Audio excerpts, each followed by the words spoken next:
முதலமைச்சர் மு.க.ஸ்டாலின் தலைமையில் தமிழக அமைச்சரவை இன்று கூடுகிறது. தொகுதி மறுசீரமைப்பு விவகாரம், புதிய திட்டங்களுக்கு ஒப்புதல் குறித்து ஆலோசனை.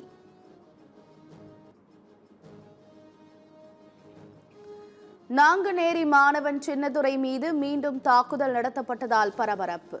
தாக்குதலில் காயமடைந்த சின்னதுரை சிகிச்சைக்கு பிறகு வீடு திரும்பினார். சின்னதுரை மீது தாக்குதல் நடத்திய 4 பேரை பிடிக்க காவல்துறை வலைவீச்சு. நண்பர்கள் என கூறி சின்னதுரையை தனியாக வரவழைத்து தாக்கியதாக காவல்துறை தகவல். விசாரிக்கும் போது என்ன தெரிய வருதுன்னா, இவர் இந்த சமூக வலைதளங்கள்ல ஒரு தெரிஞ்ச நண்பர் அப்படின்னு சொல்லி ஃபோன் பண்ணி கூப்பிட்டுருக்காங்க. இவரை பார்க்க போகும்போது அதில் வந்து தனியாக கூப்பிட்டு போயிட்டு அவர்கிட்ட வந்து அந்த செல்ஃபோன் அவர்கிட்ட வந்து செல்ஃபோனை பறிச்சுட்டு வேற ஏதாவது காசு இருக்கான்னு சொல்லி கேட்டிருக்காங்க. அவரை கொஞ்சம் தாக்கியிருக்காங்க. சென்னை, திருவள்ளூர், ஈரோடு உள்ளிட்ட மாவட்டங்களில் பரவலாக கனமழை. தமிழகத்தில் 6 நாட்களுக்கு மழை தொடரும் என வானிலை மையம் தகவல். அமைச்சர் பொன்முடிக்கு எதிரான சொத்து குவிப்பு வழக்கு சென்னை உயர்நீதிமன்றத்தில் இறுதி விசாரணை இன்று தொடக்கம். மாணவர்களிடம் அறிவியல் பூர்வமான கருத்துகளும் கல்வியும் மட்டுமே போதிக்கப்பட வேண்டும். பல்கலைக்கழக துணைவேந்தர்கள் கூட்டத்தில் முதலமைச்சர் மு.க.ஸ்டாலின் அறிவுறுத்தல். டிடிவி தினகரனுக்கு எதிரான வழக்கை வாபஸ் பெற்றார் அதிமுக பொதுச் செயலாளர் எடப்பாடி பழனிசாமி. அதிமுக கொடி, பெயர், புகைப்படத்தை டிடிவி தினகரன் பயன்படுத்த தடை கோரிய வழக்கு முடித்து வைப்பு. காஷ்மீரில் சிறப்பு சட்டத்தை நீக்க ஃபருக் அப்துல்லா ரகசிய ஆதரவு. ரா உளவு பிரிவு முன்னாள் தலைவர் துலாத் எழுதிய புத்தகத்தில் தகவல். ரா உளவு பிரிவு முன்னாள் தலைவர் துலாத்தின் தகவலுக்கு ஃபருக் அப்துல்லா மறுப்பு. புத்தகத்தை விற்பனை செய்ய மலிவான நாடகம் என கடும் கண்டனம். மேற்கு வங்க மாநிலம் முர்ஷிதாபாத் வன்முறை முன்கூட்டியே திட்டமிடப்பட்டது என குற்றச்சாட்டு. கலவரத்திற்கு மத்திய அரசே காரணம் என்றும் மம்தா பானர்ஜி பரபரப்பு புகார். மம்தா பானர்ஜி உள்ளிட்ட அரசியல் தலைவர்களின் அறிக்கைகளே மேற்கு வங்க வன்முறைக்கு காரணம் என கிரண் ரிஜிஜு பதிலடி. வன்முறையை தடுத்து நிறுத்த வேண்டியது மாநில அரசின் பொறுப்பு என்றும் விளக்கம். கர்நாடகாவில் அரசு துறை ஒப்பந்தங்களில் முஸ்லிம்களுக்கு 4% ஒதுக்கீடு வழங்கும் மசோதாவை குடியரசுத் தலைவருக்கு அனுப்பி வைத்து ஆளுநர் தாவர் சந்த் கெலாட். மத்திய அரசின் கருவியாக செயல்படும் அமலாக்கத்துறை ஒழிக்கப்பட வேண்டும். உத்தரப்பிரதேச முன்னாள் முதல்வரும் சமாஜ்வாடி கட்சி தலைவருமான அகிலேஷ் யாதவ் வலியுறுத்தல். புதுச்சேரியில் மீனவ மாணவர்களின் கல்வி செலவை அரசே முழுமையாக ஏற்கும். புதுச்சேரி முதலமைச்சர் ரங்கசாமி அறிவிப்பு. தனியார் ஹஜ் ஒதுக்கீடு ரத்து செய்யப்பட்டிருப்பது குறித்து தீர்வு காண வேண்டும். பிரதமர் மோடிக்கு முதலமைச்சர் மு.க.ஸ்டாலின் கடிதம் மூலம் வலியுறுத்தல்.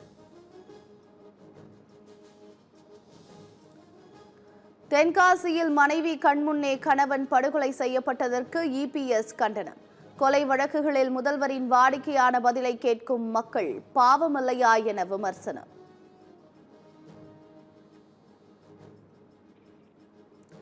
கர்நாடக மாநிலத்தில் 3வது நாளாக தொடரும் லாரிகள் வேலை நிறுத்தம் எதிரொலி. கர்நாடக மாநிலத்திற்கு தினசரி 4000 கோடி ரூபாய் அளவுக்கு இழப்பு.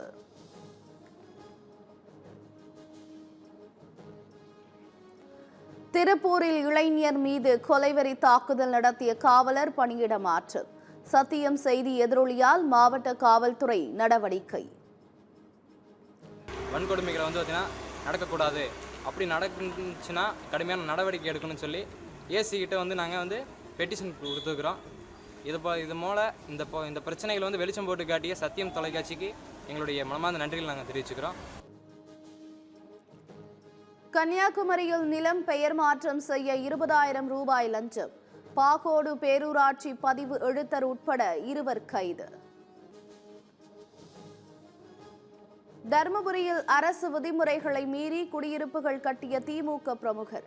தகவலை பரப்பிய கட்சி தொண்டனுக்கு திமுக நிர்வாகி மறைமுக மிரட்டல். ஒரு வைக்கல் போயிட்டோம், இன்னொரு வைக்கல் போக போறோம் திருப்பி அமலாவதுக்கு. கட்சிக்காரே ஏதாவது ஒரு புலி போயாச்சு, இப்ப சிங்கங்கள் உயிரோட. என்னன்னா புரியல.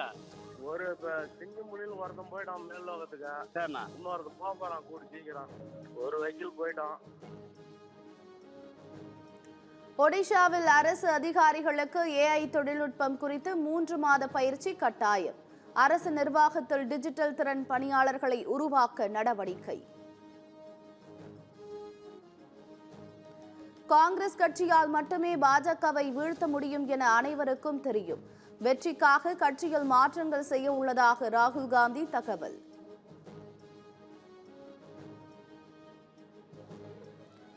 கர்நாடக மாநில சிறப்பு அமைச்சரவை கூட்டம் இன்று கூடுகிறது. அரசிடம் சமர்ப்பிக்கப்பட்ட சாதிவாரி கணக்கெடுப்பு அறிக்கை குறித்து விவாதிப்பு. கடலூரில் குடிபோதையில் காவல் நிலையத்தில் மதுபானம் பிரியாணி கேட்டு ரகளை. மதுபோதையில் மூதாட்டியிடம் பாலியல் சீண்டலில் ஈடுபட்ட இளைஞர் சிறையில் அடைப்பு.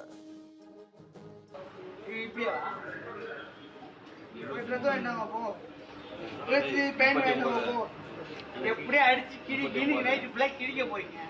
சோறு வாங்கிட்டாங்க, பிரியாணி வாங்கிட்டாங்க, ஒரு கோட்டை வாங்கிட்டாங்க, அப்புறம் மேல கை வைக்கணும்.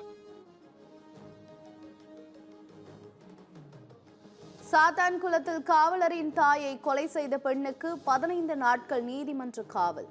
பிறந்து 40 நாட்களேயான கைக்குழந்தையுடன் பெண் சிறையில் அடைப்பு.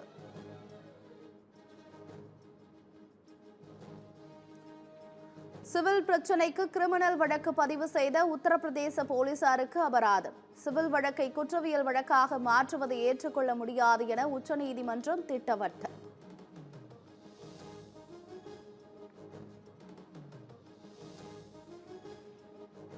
ஏமனில் நேற்று ஒரே நாளில் 50க்கும் மேற்பட்ட இடங்களில் அமெரிக்கா தாக்குதல். ஹவுதி அமைப்பினரை குறிவைத்து வான்வழி தாக்குதல் நடத்தப்பட்டதாக தகவல். அமெரிக்காவில் உள்ள நிறுவனத்திலிருந்து 200க்கும் மேற்பட்ட இந்திய வம்சாவளியினர் பணி நீக்கம். மோசடி குற்றச்சாட்டில் பணி நீக்கம் செய்யப்பட்டுள்ளதாக அமெரிக்க நிறுவனம் விளக்கம்.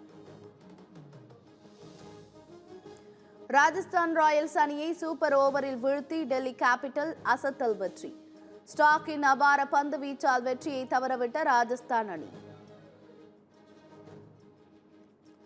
டெல்லி அணி 5 வெற்றிகளுடன் மீண்டும் புள்ளிப்பட்டியலில் முதலிடத்திற்கு முன்னேற்றம்.